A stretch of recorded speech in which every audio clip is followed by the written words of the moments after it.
डुबकी जो लगाई पाप सारे धुल गए, माँ गंगा के आशीर्वाद से मोक्ष के रास्ते मिल गए। नमस्कार दोस्तों, मैं कुमार चंद्रा एक बार फिर आपके साथ आपके पास विद जनता रॉक्स। और आज दोस्तों जिला मुख्यालय पे खड़ा हूं और यहाँ से जो है समस्त भारत का ध्यान केंद्रित कराना चाहूंगा महाकुंभ की तरफ ही। दोस्तों आप जानते होंगे कि 45 दिवसीय महाकुंभ प्रयागराज में आयोजित किया गया है, जो अभी तक सफलता के सारे आयाम कर रहा है। लेकिन आज समस्त भारत की जनता का ध्यान में लेके आऊंगा, एक मामला हुआ है महाकुंभ को लेके पश्चिम बंगाल की मुख्यमंत्री ममता बनर्जी के बारे में। जी हाँ दोस्तों, आपने जरूर सुना होगा कि पश्चिम बंगाल के मुख्यमंत्री ममता बनर्जी ने अभी हाल फिलहाल में एक बयान दिया था महाकुंभ को लेके। इन्होंने इसे मृत्यु कुंभ कहा था और इसी कड़ी में दोस्तों आज समस्त भारत में पश्चिम बंगाल की मुख्यमंत्री ममता बनर्जी का विरोधाभास शुरू कर दिया गया है। इस मामले में तमाम तरह के राजनीतिक दिग्गज के साथ साथ जो है तमाम तरह के पीठाधीश्वरों ने अपनी नाराजगी जतानी शुरू कर दी है। तो सबसे पहले मैं आपको बताना चाहूंगा कि मामला क्या हुआ है दोस्तों। मामला सिर्फ इतना था कि जहां पर जो आप जानते होंगे कि एक बहुत बड़े लेवल का आयोजन होता है, तो वहां पर थोड़ी बहुत चूक मानी जा सकती है। पिछले दिनों महाकुंभ में एक भगदड़ की स्थिति उत्पन्न होती है जिसमें कुछ लोग जो है मृत्यु हो जाती है। इसी सभी चीजों को देखते हुए पश्चिम बंगाल की मुख्यमंत्री ने एक बयान दिया कि अब ये आयोजन जो है महाकुंभ न होके मृत्यु कुंभ हो चुका है। तो मैं अपनी तरफ से व्यक्तिगत जो है आपको ममता जी कहना चाहूंगा कि ये अधिकार आपको किसने दिया है कि आप महाकुंभ जैसे आयोजन को, जो सनातन और हिंदू धर्म की आस्था का प्रतीक माना जाता है, उसे आप किस तरह से मृत्यु कुंभ कह सकती हैं। अगर आप इसे मृत्यु कुंभ मानती हैं तो मैं जनता का याद दिलाना चाहूंगा, आज से करीब 18 से 19 वर्षों पूर्व, बड़ी जिम्मेदारी की बात है दोस्तों, आप जाके इसको फैक्ट चेक करिएगा कि 18 से 19 वर्षों के पूर्व जो है जब गंगा सागर में एक भगदड़ की स्थिति उत्पन्न होती है तो वहां पर बहुत सारे लोग जो है कुछ इसी तरह से मारे जाते हैं। तो क्या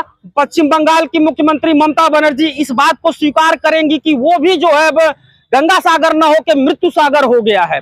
सबसे बड़ी बात आती है दोस्तों कि यहाँ पर जो है मानसिकता झलकती है कि किस तरह से पश्चिम बंगाल की मुख्यमंत्री कुंभ को लेकर अपना जो बयान देती हैं उसे मृत्यु कुंभ कहती हैं। इस मामले में दोस्तों थोड़ा सा मैं बताना चाहूंगा कि इन्होंने जिस बयान को मृत्यु कुंभ कहा है उसके लिए भारतीय जनता पार्टी और तमाम लोगों ने अपने बयानों को दिया है। तो यहाँ पर जो है किरण रिजिजू और तमाम सभी बड़े बड़े भारतीय जनता पार्टी के नेताओं ने इसका मुखर होकर विरोध किया है। लेकिन सबसे बड़ी बात है दोस्तों कि इस मामले में तमाम सभी तरह के पीठाधीश्वर और सभी तरह के संत समाज की तरफ से एक तीखी प्रतिक्रिया निकल कर आई है कि आखिर किस वजह से और किस तरह से इतनी बड़ी जिम्मेदारी पर बैठा हुआ कोई शख्स जो है हिंदू आस्था के प्रतीक महाकुंभ को जो है मृत्यु कुंभ कहकर संबोधित कर सकता है। अगर आपको सरकार के किसी आयोजन से कोई भी शिकवा शिकायत है तो आप जो है सरकार को दोषी कह सकते हैं, न कि जो है किसी आयोजन को। दोस्तों मैं बात कर रहा हूं महाकुंभ 2025 की। जैसा कि मैं महाकुंभ को कवर करके आया और मैंने वहां की सारी व्यवस्थाओं को देखा, लेकिन दोस्तों आज मैं इस बात को बड़ी जोर शोर से उठाना चाहता हूं कि अभी पिछले दिनों पश्चिम बंगाल की मुख्यमंत्री ममता बनर्जी ने एक जो है भड़काऊ बयान दिया है जिसमें उन्होंने कहा कि महाकुंभ अब मृत्यु कुंभ में बदल चुका है। तो यहाँ पर जो है इतने जिम्मेदार पद पर बैठे हुए शख्स से मैं बनारस से सीधा एक सवाल करना चाहूंगा कि मैडम, अगर आपके यहाँ गंगा सागर का जो स्नान कराया जाता है, अगर उसमें इस तरह की स्थिति उत्पन्न होती है तो क्या आप उसे मृत्यु सागर घोषित करेंगी?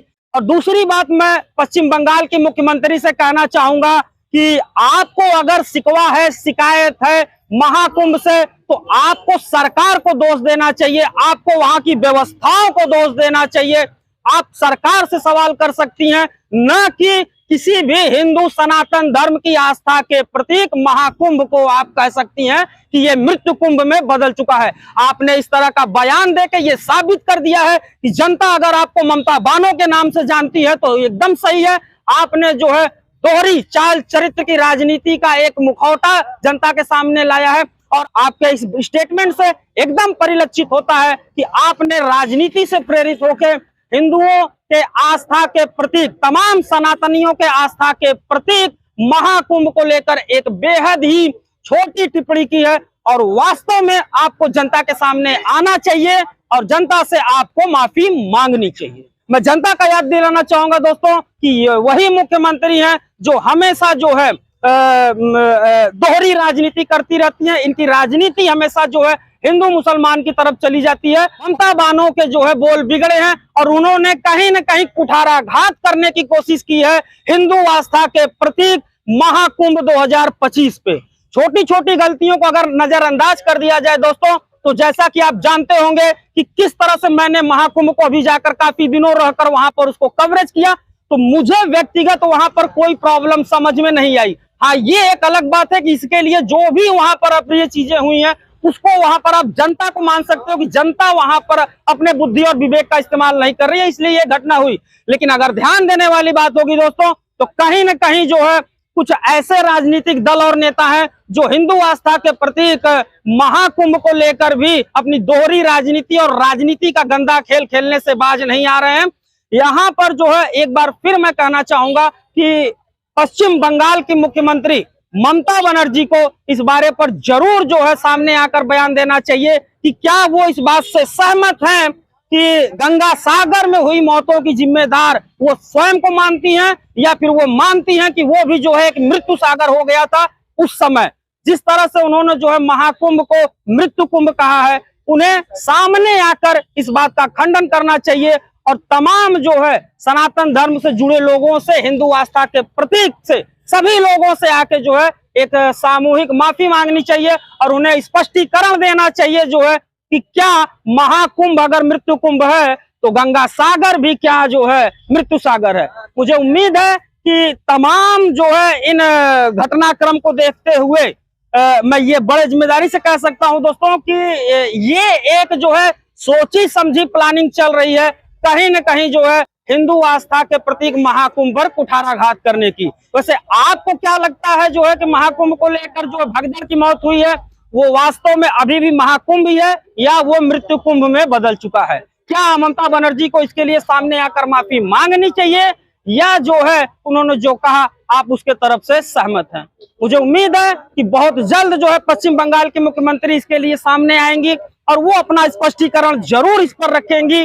उम्मीद करता हूं कि बनारस से ये जानकारी आपको जरूर पसंद आई होगी। तो मिलते हैं दोस्तों किसी नई अपडेट्स के साथ, तब तक के लिए जय हिंद, जय भारत, नमस्कार, अपना बहुत ध्यान रखिएगा।